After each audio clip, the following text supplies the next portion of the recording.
आटा 130 रुपए किलो, चावल 350 रुपए किलो और पेट्रोल लगभग 270 रुपए लीटर। हम बात कर रहे हैं पाकिस्तान की। पाकिस्तान में महंगाई ने पिछले 60 सालों में सारे रिकॉर्ड तोड़ दिए।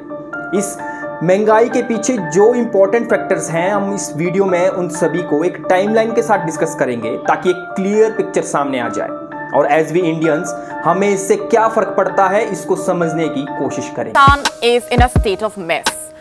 The economy is in the ICU, the politicians are at war and the people are crying for help.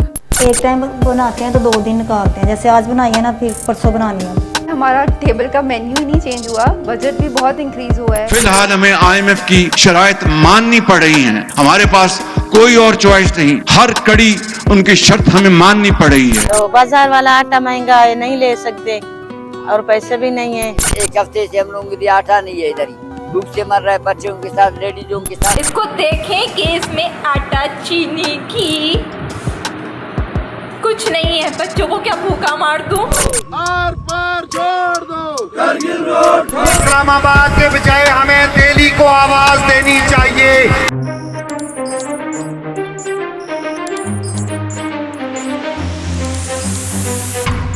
गरीबी की शुरुआत पाकिस्तान के बनने से ही हो जाती है, जब पार्टीशन के वक्त इंडिया ने पाकिस्तान को 70 करोड़ रुपए देना था। लेकिन भारत सरकार ने यह तय किया कि पाकिस्तान को यह पैसा कुछ शिफ्ट्स में मिलेगा। लेकिन अक्टूबर 1947 में ही पाकिस्तान भारत पर कश्मीर मुद्दे पर वॉर डिक्लेयर कर देता है। इस वक्त तक उस 70 करोड़ में से सिर्फ 20 करोड़ ही पाकिस्तान को दिए गए थे। इसके 1 साल बाद ही मोहम्मद अली जिन्ना की मौत के बाद पाकिस्तान में अब पॉलिटिकल वैक्यूम क्रिएट हो गया था। अगर भारत की बात करें तो यहां पर बड़े बड़े लीडर्स थे जो देश को बहुत अच्छे से चलाने के काबिल थे। पाकिस्तान में यह पॉलिटिकल वैक्यूम इतना स्ट्रांग रहा कि आज मोहम्मद शहबाज शरीफ पाकिस्तान के 23वें प्रधानमंत्री चुने जा चुके हैं, लेकिन यहां पर किसी भी प्रधानमंत्री ने अपनी 5 साल की टर्म को पूरा नहीं किया है। फैक्टर नंबर 1, पाकिस्तान का यह सबसे बड़ा फेलियर रहा है कि वहां की वीक डेमोक्रेसी के पीछे वहां की आर्मी का बहुत बड़ा हाथ रहा है। जैसे former prime minister Imran Khan बेशक से एक पॉपुलर लीडर हैं, लेकिन जब उनके और जनरल कमर जावेद बाजवा के बीच रिलेशन बिगड़ना शुरू होते हैं तो इमरान खान को अपनी ही गवर्नमेंट में नो कॉन्फिडेंस मोशन देखने को मिला, उनकी सरकार गिरी। आज के ग्लोबलाइजेशन के दौर में जहां पर भी डेमोक्रेसी वीक पड़ती है, इसका सीधा असर इकोनॉमिक ग्रोथ पे देखने को मिलता है। आप बात कीजिए नॉर्थ कोरिया की, आप बात कीजिए श्रीलंका की या अब पाकिस्तान की। हाँ, आप इसमें चाइना को एक्सेप्शनल केस मान सकते हैं क्योंकि उस देश में FDI की इतनी ज्यादा जरूरत नहीं है क्योंकि उनके पास खुद की एक बहुत बड़ी प्रोडक्शन लाइन है। लेकिन जनरली जहां पर भी लोग अपनी सरकार चुन नहीं सकते या उनकी चुनी हुई सरकार उनके हिसाब से काम ना कर पाए तो इकोनॉमिक क्राइसिस देखने को मिलते हैं। जहां पर भारत में मिलिट्री का दूर दूर तक सरकार के ऊपर किसी भी तरह का कंट्रोल नहीं है, बल्कि हमारे आर्म्ड फोर्सेस के सुप्रीम कमांडर हमारे राष्ट्रपति होते हैं, वो भी देश के सिर्फ नॉमिनल हेड ही होते हैं। वहीं दूसरी तरफ पाकिस्तान की politics, international relations, economic affairs, armed forces सब कुछ आर्मी जनरल ही कंट्रोल करते हैं। और जब एक ही इंसान इतने सारे काम अकेले करने लग जाए और करप्शन में भी कोई कमी ना रखे तो हमें पाकिस्तान के हालात पर कोई हैरानी नहीं होनी चाहिए। Factor number 2, Taliban issue. आपने काफी बार सुना होगा कि पाकिस्तान नेक्स्ट श्रीलंका बनने वाला है, लेकिन पाकिस्तान की हिस्ट्री और उसके हालात अभी अफगानिस्तान बनने के ज्यादा करीब हैं। मैं ऐसा क्यों बोल रहा हूं, आपको इस टाइमलाइन से ज्यादा समझ में आएगा। बात USA और USSR के बीच कोल्ड वॉर की है, जब 1979 से 1989 के बीच रशिया का कंट्रोल अफगानिस्तान पर था। लेकिन USA ने पाकिस्तान को पैसा और हथियार दोनों दिए ताकि वो अफगानी मुजाहिदीन की सेना को अपने यहाँ ट्रेनिंग सेंटर्स में तैयार करे।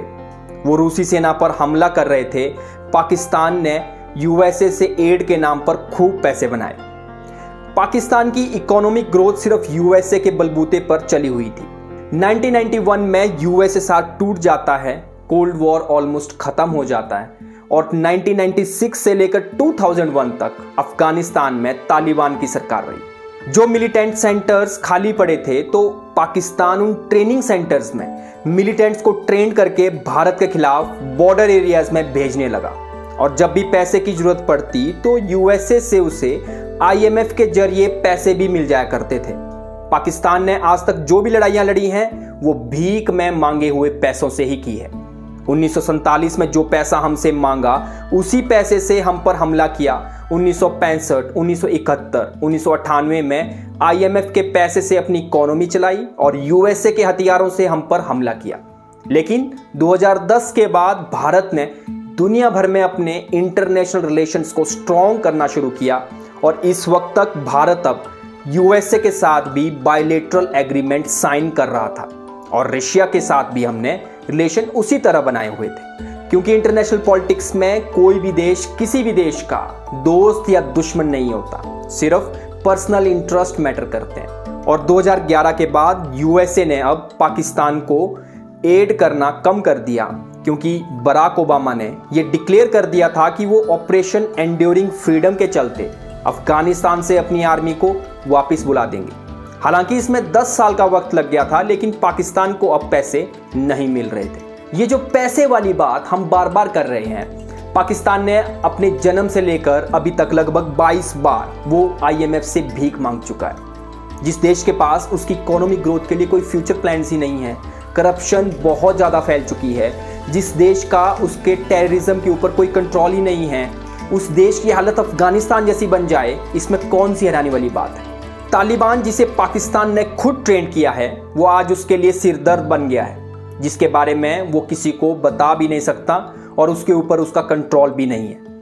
तहरीके तालिबान पाकिस्तान टीटीपी, जो अफगानिस्तान की रूलिंग पार्टी तालिबान को अपना रोल मॉडल मानती है, वो अक्सर पाकिस्तानी गवर्नमेंट ऑफिशियल्स को अपना निशाना बनाते रहते हैं ताकि गवर्नमेंट उनके खिलाफ कोई स्ट्रिक्ट एक्शंस लेने के बारे में सोचे तक नहीं।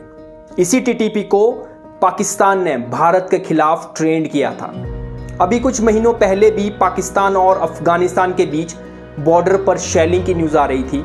As per latest developments, Pakistan में टीटीपी एक पैरेलल गवर्नमेंट चला रहे हैं और वहीं दूसरी ओर बलोच मिलिटेंट्स भी एक्टिव हैं। इससे साफ पता चलता है कि पाकिस्तान में इकोनॉमिक क्राइसिस के साथ साथ इस वक्त इंटरनल और एक्सटर्नल दोनों तरह के सिक्योरिटी कंसर्न भी हैं, क्योंकि जब से तालिबान ने अफगानिस्तान में अपनी सत्ता बनाई है तब से पाकिस्तान में अटैक्स 5% के साथ और ज़्यादा बढ़ गए हैं।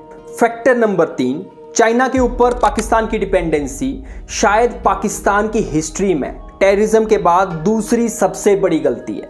2015 में China Pakistan economic corridor CPEC को लॉन्च किया गया, जिसका शुरुआती बजट $46 बिलियन का था। चाइना को मिडिल ईस्ट से जुड़ने का सबसे बढ़िया रास्ता मिल गया था और 2015 में पाकिस्तान में सभी लोग इसे पाकिस्तान की हिस्ट्री का सबसे इफेक्टिव डिसीजन मान रहे थे। लेकिन चाइना की डेट ट्रैप पॉलिसी को वो नहीं समझ पाए, क्योंकि चाइना एक एक्सपेंशनिस्ट देश है। वो बहुत ही सस्ते इंटरेस्ट रेट्स पर बहुत बड़े बड़े लोन्स देता है ताकि वो देश उस पैसे को इन्वेस्ट करे, और जब वो देश उस पैसे को वापस नहीं कर पाता है तो उसी देश का कुछ एक छोटा सा पार्ट चाइनीज टेरिटरी में इंक्लूड कर दिया जाता है। श्रीलंका का हम्बनटोटा पोर्ट भी चाइना ने इसी तरह एक्वायर किया था।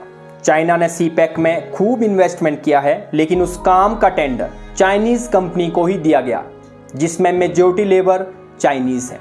मतलब चाइना का पैसा वापस चाइना चला गया, चाइना को उसका रास्ता भी मिल गया और पाकिस्तान को सिर्फ कर्जा चुकाने की सजा मिल रही है। इन तीनों फैक्टर्स ने जब एक साथ काम किया तो पाकिस्तान में इकोनॉमिक क्राइसिस देखने को मिल रहे हैं और पिछले 60 सालों में पाकिस्तान की जो इस वक्त हालत है वो सबसे ज़्यादा खराब है। खाने की कमी की वजह से वहाँ पिछले कुछ दिनों में 20 लोगों की जान चली गई। पेट्रोल और डीजल के प्राइसेस इतने ज़्यादा हैं कि ट्रांसपोर्टेशन की वजह से वहाँ महंगाई और ज़्यादा बढ़ रही है। आईएमएफ ने पाकिस्तान को पैसा देने के बदले कुछ शर्तें रखी थी, जिसमें उन्होंने इमरान खान की गवर्नमेंट को कुछ साल पहले ही चेतावनी दी थी कि उन्हें पेट्रोल और डीजल के प्राइसेस सही टाइम पे बढ़ा देने चाहिए। लेकिन उस वक्त पॉलिटिकल प्रेशर की वजह से इमरान खान ये कदम नहीं उठा पाए और वैसे ही पाकिस्तान को हर इंपोर्ट महंगा पड़ रहा है, तो ऊपर से ट्रांसपोर्टेशन महंगाई को और ज़्यादा बढ़ा रही है।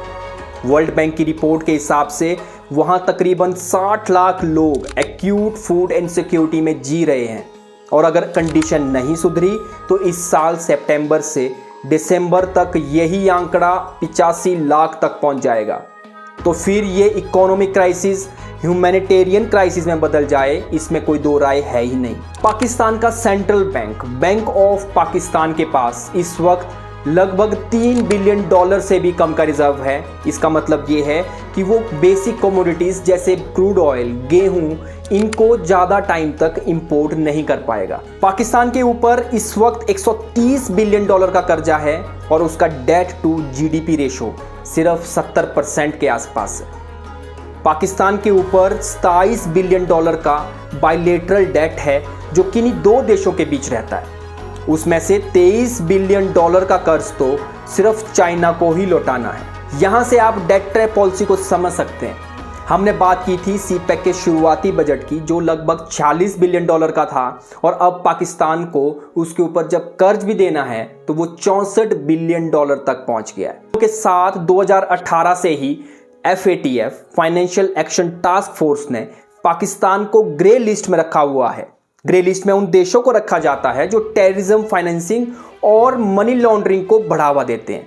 पिछले साल तो पाकिस्तान में इतने फ्लड्स आए जिसमें उसे फसलें, इंफ्रास्ट्रक्चर जैसे बहुत बड़े नुकसान को झेलना पड़ा।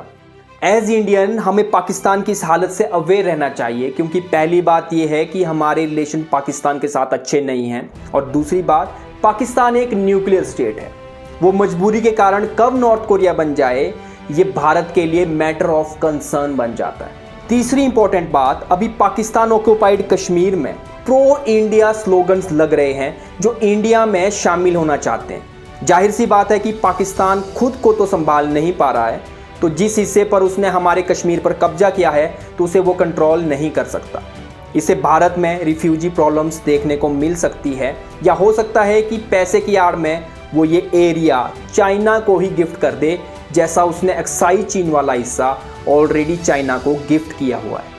आपको क्या लगता है पाकिस्तान की इस हालत से इंडिया को क्या फर्क पड़ता है? अपने व्यूज कमेंट सेक्शन में जरूर बताएं। अपनी ओपिनियन को डेवलप कीजिए ताकि औरों की ओपिनियन आपकी ना बन जाए। इस वीडियो से अगर आपकी नॉलेज में थोड़ा सा भी वैल्यू एडिशन हुआ हो और अगर आपको ये वीडियो पसंद आई हो तो अपने दोस्तों के साथ शेयर करें और ऐसी ही और वीडियोस को देखते रहने के लिए चैनल को सब्सक्राइब करना ना भूलें। मिलते हैं नेक्स्ट वीडियो में, तब तक के लिए नमस्कार।